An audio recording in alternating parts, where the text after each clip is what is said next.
पाहतो या ठिकाणी विजयी झालेला उमेदवार सुजाता काजळे आपल्या सोबत असणार आहे। आपण पाठीमागे पाहतोय त्यांचे पतिराज सुद्धा आपल्या सोबत असणार आहे।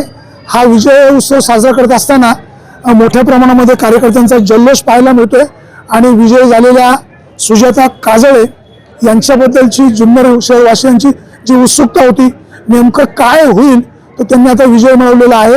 त्यांच्या या विजयामध्ये जुन्नरकरांचा मोठा वाटा आहे।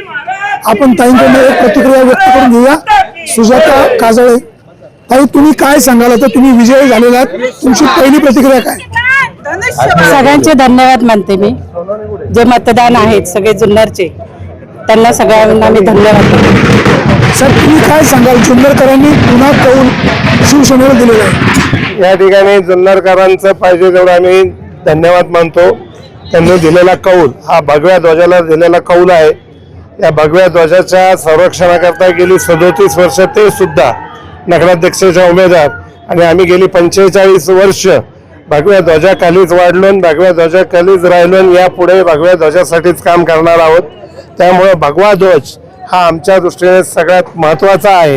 या ठिकाणी आमदार शरददादा सोनवणे असतील, त्याचप्रमाणे माननीय एकनाथजी शिंदे साहेब असतील, आपले पंतप्रधान माननीय नरेंद्रजी मोदी साहेब असतील, मुख्यमंत्री देवेंद्रजी फडणवीस असतील, या सर्वांनी एकत्र चांगल्या पद्धतीने या ठिकाणी आम्हालाही सहकार्य केलेलं आहे। त्याच पद्धतीचं सहकार्य या पुढे राहून जुन्नर शहराच्या विकासाकरता जेवढा निधी उपलब्ध करून देता येईल तो त्यांनी द्यावा, म्हणजे जुन्नर शहराचा विकास आपला सर्वांना चांगल्या पद्धतीने तुमच्या साक्षीने व्यवस्थितरित्या स्वच्छ कारभार करता येईल। आगामी जिल्हा परिषद पंचायत समिती निवडणुका पुढ्यात आहे, या विजयाचा काय इफेक्ट दिसेल?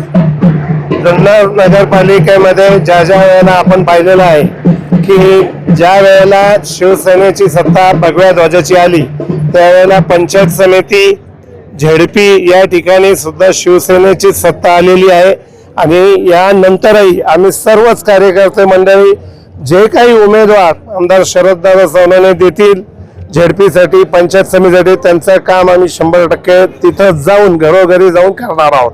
आणि संघटना शिवसेना जी आहे धनुष्यबाण ही पुन्हा एकदा मजबूत करण्याचं काम, आता तर मजबूत आहेत, याहीपेक्षा मजबूत करण्याचं काम आम्ही या ठिकाणी करणार आहोत। तुम्ही कट्टर हिंदुत्ववादी आहे, या निवडणुकीमध्ये शिवसेना भाजप वेगळी लढली, भाजपचे नेते आशाताई बुचके यांनी तुमच्यावर टीका केली, तुम्ही त्यांना वारंवार भगिनी म्हणून उल्लेख करता, त्यांच्या टीकेकडे कसं पाहता? असं आहे की जगामध्ये संस्कृती नावाची एक वस्तू असते, ती कुठं बाजारात मिळत नाही। संस्कृती पाळणं हा आमचा धर्म आहे। खरं आपला हिंदू धर्म जे सांगतो ते संस्कृती पाळावी। समोरचे काय टीका करतात पण त्यांनी स्वतःच्या मनाला विचारून घ्यावं की आपण नेमके काय वागलेलं आहे माप्पांच्या बाबतीत। आणि हे साक्षीदार तुम्ही स्वतः सगळ्याच्या आहात। 2 वेळा नगराध्यक्षपद आमचं उखवलं, तिसऱ्यांदा माप्पाला नगराध्यक्षपदाचं तिकीटच देऊ नये अशा पद्धतीने ज्यांना दिलं त्यातला एकही जण त्यांच्या सोबत आज नाही, हे शाश्वत आहे। आम्ही तर पुन्हा जागेवरच राहिलेलो आहे, त्याच पद्धतीने या ठिकाणी आपण काम करत राहिलेलो आहे। शेवटचा प्रश्न, आपण कट्टर हिंदुत्ववादी आहे, भोसरीचे आमदार महेश लांडगे यांनी तुम्हाला आतून मदत केली अशी चर्चा होते। महेश दादा लांडगे साहेब यांनी हिंदुत्वासाठी या ठिकाणी प्रखर लढा दिलेला माणूस आहे। त्यामुळे त्यांची इच्छा होती की जुन्नर शहरामध्ये भगवा ध्वज लागला पाहिजे। उगीच एखादा उमेदवार देऊन या ठिकाणी सुजाताबाई काजळे यांना अडचण यायला नको, त्यांनी जेवढं सहकार्य करता येईल ते या ठिकाणी आम्हाला केलेलं आहे, हे शाश्वत सत्य आहे। जुन्नर शहरामध्ये शिवसेनेची जुन्नर नगरपालिकेवर सत्ता आलेली आहे। आपण पाठीमागे पाहतोय ही संपूर्ण गर्दी या उत्सवात त्यांचं स्वागत करण्यासाठी सज्ज झालेलं आहे। जुन्नर नगरपालिकेवर पुन्हा एकदा भगवा फडकलेला आहे। सुरेश वाणी, विघ्न टाइम्स, जुन्नर।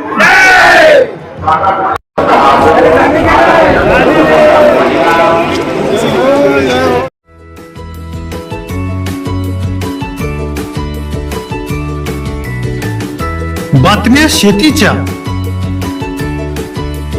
बातम्या मातीच्या,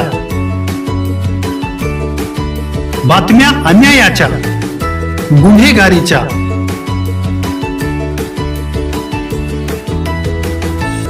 राजकारणाच्या आणि समाजकारणाच्या, शोषणाविरुद्ध बुलंद आवाज, जनसामान्यांच्या हुंकाराची गाज, सत्कार्याला प्रोत्साहन, दुष्कृत्याला अनुशासन, निर्भीड, निस्पृह, सडेतोड, बेधडक आणि रोखटोक म्हणजेच विघ्नहर टाइम्स. शोध बातमीचा, ध्यास सत्याचा. आपलं चॅनल, आपली बातमी. सबस्क्राईब तर कराच, पण बेल आयकॉनवर क्लिक करायलाही विसरू नका.